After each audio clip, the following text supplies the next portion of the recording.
Well, Bute Park is one of the great parks of Wales. It's right in the heart of the city.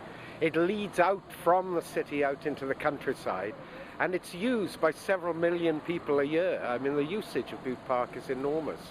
Of course, when it was set up at the sort of turn of the 20th century, it was a really beautiful park, and of course over the years the features in the park got eroded, and now we're putting those back. The animal wall is the highest feature because it's the boundary between the park and the city, and of course people walk through here as they walk into the city. And this animal wall, it was an inspiration by Burgess and the Butes to have put the animals on top of the wall. And when I was a little boy, my mother used to bring me along this wall, and we used to count the animals, and I had to say what they all were and so on. And that must have been true for hundreds of children, thousands of children over the years, and it's a joy to see it being restored.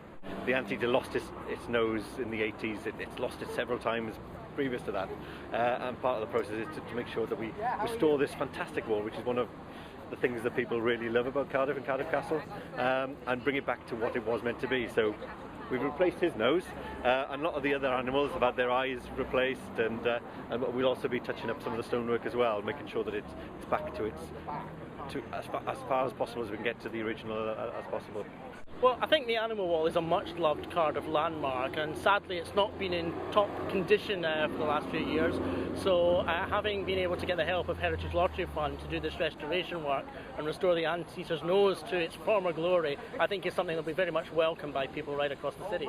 Well, we've tried to restore it as faithfully as possible. We did do a search to find out if people had photographs of what it used to look like. I believe that search was successful. So as far as possible, we've put it back to the way it should have been when it was first designed. Obviously, at the time when this wall was built, we had a lot more industrial pollution in the city than we perhaps have now, so maybe conditions are a bit better than they were, say, 100 years ago.